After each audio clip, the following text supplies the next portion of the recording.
demi keagungan semesta. Selamat datang di kanal seri Kejeniusan Nusantara. Video ini hadir untuk berbagi wawasan mengenai warisan ekonomi neoliberalisme.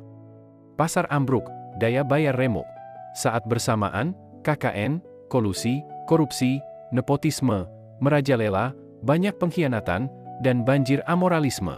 Para penjahat itu memang sebagian ditangkap, tetapi kader dan penggantinya berkembang biak jauh lebih cepat. Hukum yang timpang, keadilan yang ternoda, orang yang benar justru tersisih, realitas kehidupan yang serba sulit serta tak ada yang mampu menanganinya, adalah kenyataan tidak terbantahkan. Dan, semua justru memperparah kerusakannya. Inilah situasi dan kondisi kala bendu. Kata ini berasal dari bahasa Jawa, yaitu kala, zaman, dan bendu, sial. Arti substansinya adalah zaman penuh kesialan, kesengsaraan, banjir pengangguran, kekacauan, fitnah, dan tertradisinya angkara murka. Ini zaman kedunguan, aroma keedanan, jahiliyah modern di mana kebenaran sulit ditemukan, pemimpin kehilangan wibawa, kita dipenuhi polisi dan politisi culas sehingga kehidupan ekonomi serba susah, tidak terprediksi. Karenanya, tanpa pemahaman yang serius tentang dominasi dan tradisi buruk ekonomi kala bendu sebagai puncak dari kreasi pemikiran neoliberalisme, kita segera mengidap segitiga kemiskinan, the poverty triangle, dalam berbangsa dan bernegara. Ketiganya berupa miskin moral, miskin agensi, dan miskin agenda. Ujungnya terciptalah negeri budak dari budaknya budak bangsa, dan kita menjadi ahli waris para budak semesta. Apa yang kita banggakan dari negeri budak? Sistem perbudakan serta warisan ekopol budakisme. Tiga keadaan ini memerangkap kita pada sikap saling curiga dan tidak percaya, derajat tinggi konflik dan kerusuhan, perampokan yang mentradisi dan membudaya, serta terpolanya mimpi berpisah, separatisme. Empat perangkap itu menghasilkan lingkaran setan kemiskinan yang tidak tak terselesaikan. 1.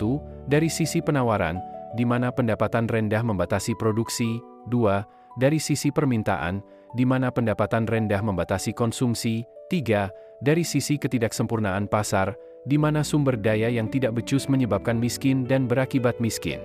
Kemiskinan absolut, kapital, nalar dan moral, membuat kita tak punya daya inovasi, apalagi teknologi tinggi. Riset mati persis seperti banyak warga negara kita yang putus asa lalu memilih menjadi agen asing. Kini, substansi Indonesia telah lama mati. Tentu hipotesa ini bukan ringkasan sejarah dan bukan nujum purba, tapi sebuah kesimpulan meyakinkan. Tak terbantahkan. Jika tidak ada lagi keadilan sosial, tak ada lagi keadaban kemanusiaan, tak ada lagi moralitas ekopolitik, tidak ditemukan lagi kesentosaan bersama, siapa yang masih yakin negeri ini ada dan berdiri?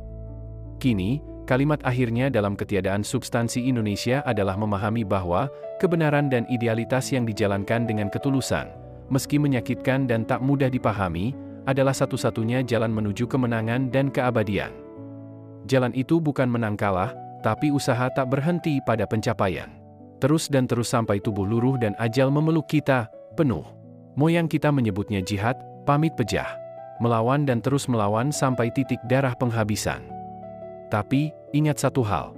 Banyak perjalanan yang membuat kita dewasa, bukan karena panjangnya langkah, tapi karena banyaknya kekecewaan dan kepahitan yang harus kita terima tanpa suara kebingungan. Inilah karma hidup di Indonesia yang kini terbelenggu ekonomi kala bendu. Warisan ekonomi neoliberalisme.